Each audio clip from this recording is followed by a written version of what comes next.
Hey, Sarai Rican, and the Biden administration just admitted their failures. What do I mean by this? Well, they just reversed their total policy. So they're saying, because here's what Biden was saying when they were running for president, right? Here's his tweet, and it goes, to beat COVID-19, we need a coordinated national response from the federal government. But Donald Trump refuses to do his job. I've laid out exactly what I would do, and I encourage this president to adopt the plan in its entirety. So what happened? Here's uh here's from yesterday. Biden departs to Delaware beach house after telling governors there's no federal solution on COVID and it should be solved at the state level. So he spent his campaign shitting on Trump, saying that what Trump was doing was wrong when it was the right solution all along. It was provide the states with whatever resources they need to implement solutions to the COVID situation. And as you could see, let's see if I go to my Twitter, I could show you. Let's see. Let's come back here. If I X off of this and I go to my own Twitter feed, go to my own Twitter feed here. I shared this story here. Over 25% of America's positive COVID cases are in New York City, which the person's right. I feel this story would be framed differently if it was Florida. And they're not wrong. They're not wrong that if it was, if what was going on in New York right now, if it was Florida, forget about it. The whole DeSantis talk would be up there again. But that's what's going on with this administration and their failed policies when it comes to COVID. And why is it failed? Honestly, living through the situation right now, I could tell you there's not much that the government really could do. And that was the whole issue. The whole issue was, they made COVID a campaign issue when they shouldn't have. And now they have to eat their words because you can't control a disease, especially a respiratory disease as this one, that it's gonna mutate, it's gonna have variants, and just thank God this Omicron variant is more like a cold, maybe a little worse than a cold, and people aren't dying from this new variant, but people are still getting sick. And this guy, in order to get elected, basically was like, whatever Trump's doing, I'm gonna do the opposite. And now he's telling governors, no, wait a minute, no, no, no, no. The solution's on your side, which that's the beauty of a federalist system, is so like that we have states' rights. So if you don't like, let's say for like an example with the abortion laws in Texas and um, in Texas, in Alabama, Mississippi, whichever one of those states, wherever these abortion laws that you don't like, you don't have to live in the state. You could move. You could go to California. They're an abortion sanctuary state. And that's the beauty. You don't have to you don't have to be stuck that in a state if you don't like the laws. That's the whole beauty of having laws local and not having national laws. That's why even though we have the Second Amendment, you have states across the country that have the most restrictive gun laws that basically violate your Second Amendment, but the Supreme Court doesn't do nothing. So, anyways, but let me keep in point about talking about what's the failure of this Biden administration. And that's what's going on. This is all biting us in the ass because basically you had people who voted on emotions and not facts. Yes, Trump is an asshole, Trump is insensitive and all that stuff. But prior to COVID, the economy was booming. Nobody could have foresaw someone that was going to beat Trump before COVID, just because the economy was, the economy was doing so well that companies were talking about switching to a 4-day work week on their own, not with laws passed or anything on their own. Companies were talking about doing that. Then COVID hit, and then the dirty trick that they'll play, what's going on right now, where they'll say, well, Biden, look at Biden's recovery on unemployment. Okay, we had a shutdown last year, which they blamed out of unemployment on Trump. That's how they played these number games. They blamed it on Trump that we had these lockdowns across the country, which states locked down longer? Blue states. And in turn, you have these bad unemployment numbers last year, and they had nowhere to go but up this year. So it's like we had an artificial depression. So we had artificial job losses. And then all of a sudden, people are being hired back to their old jobs after the lockdowns are over. And that's job creation. Come on. The only people who fall for that are the people who, vote for this without thinking. These are the people that need to wake up, because when you see this stuff that's going on, our rights are being violated with these federal mandates. And if Biden was serious in saying that there's no national solution, then he should stop with these OSHA and their federal mandates.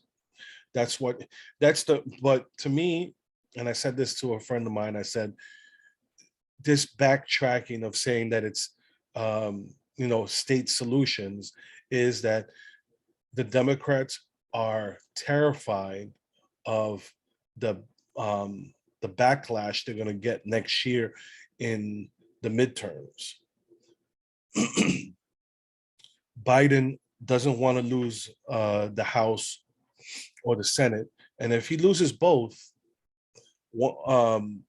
I hope they impeach him, and not because out of spite, but because of stuff that's gone on. I mean, this OSHA overreach, that should be impeachable.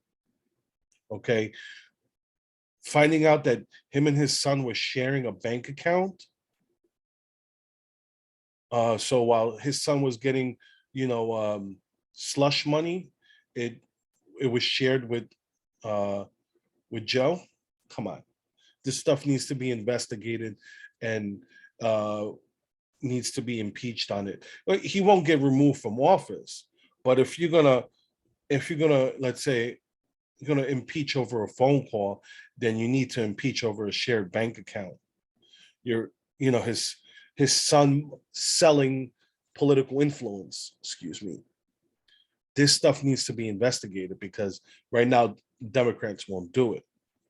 Depending, because if you vote out enough incumbent Democrats and replace them, not with progressives, because you don't want that either. You want some real moderate Democrats, maybe some even blue dog Democrats, and you want to get rid of these rhinos and get good, conservative or libertarian leaning Republicans, not these rhinos like neocons like Liz Cheney. But I want to now. I want to show you the most disturbing thing, because you can have, we do have our local, this is the beauty about federalism. We have our state laws, we have local laws, and it's important to pay attention to your local politics.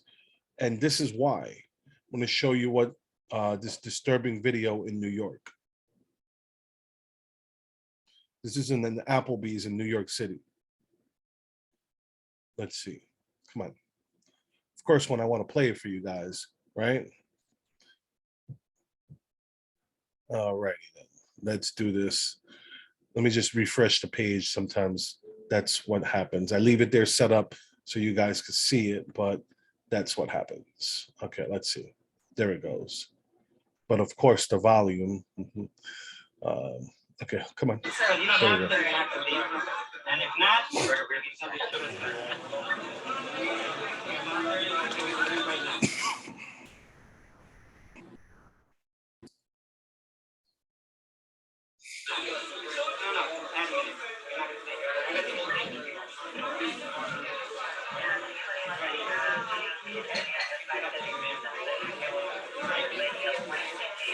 look at this. Look at this. How can here's a, let's say single digits. I don't know how old he is, but the NYPD are coming to a restaurant to enforce these bullshit mandates, and you're here harassing, let's say an 8-year-old. A child, traumatizing a child. Hope you feel good about yourself, NYPD.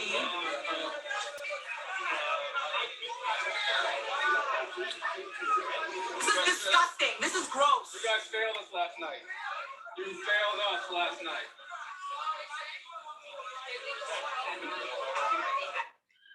This lady's right. Whoever's filming this, it's disgusting. It's truly disgusting and disturbing that you have police doing this. It's like we say never again, and the problem is people see this and they think it's okay. Oh, because we're protecting. You're not protecting anything. You're accepting tyranny. You're accepting government overreach. And all you're doing is hurting not just this child, but your children, your grandchildren, by accepting tyranny, by just giving it acceptance.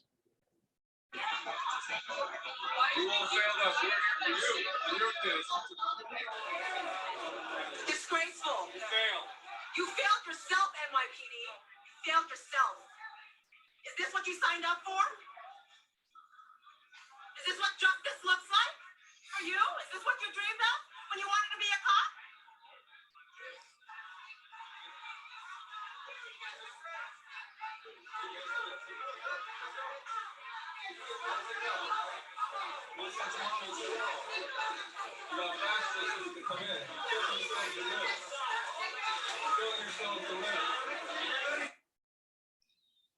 It's almost done.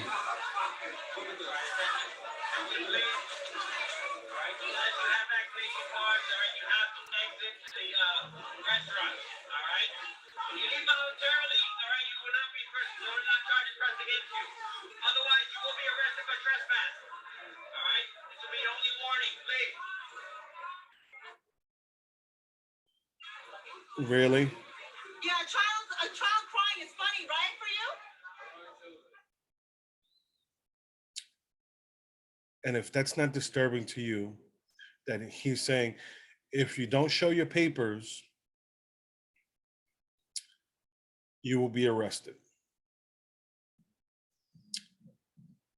And people go, oh no, you're being hyperbolic. No, look, you literally have to show your vaccine card, piece of paper, or you have to show a cop, you have to show your, app. Still showing your papers. It's just a modern version of showing your papers. And for you people who say that, oh, well, it can't happen here, or, if you were alive during, World War II Germany, that um, you would have been one of the people fighting back. It's like, here's your chance, New York City. All you people in New York City, now's your time to stand up, because other parts of the country are fighting it. You guys are just accepting it, and it's sad because I'm from New York, and it's sad to see that. It's really sad. I won't go. I won't. I refuse to go anywhere in New York now because of that. As I'm not going to show my vaccine card. It's none of your damn business. It's none of your damn business. So, anyways, I'm going to leave it there. I hope you guys are able to understand me. I know I'm congested, so um, I'm the right Rican. I hope this disturbs you as much as it disturbs me. Uh, Share that video out. I shared it out on my Twitter account, um, but share it to your friends and family. They need to see that, because it's sick, and it's disturbing that we're accepting this with no, especially in New York, that you're accepting it with no pushback, or not enough pushback, I should say, because I know there are people pushing back, but not enough. Like I said, you can follow me here, follow me on YouTube. Please also follow me on Rumble and vice versa. You could interact with me on social media. I'm on Facebook, Twitter, Gab, Telegram, um, Clout Hub, Getter, Parlor, all those things. All right. With that being said, have a good one.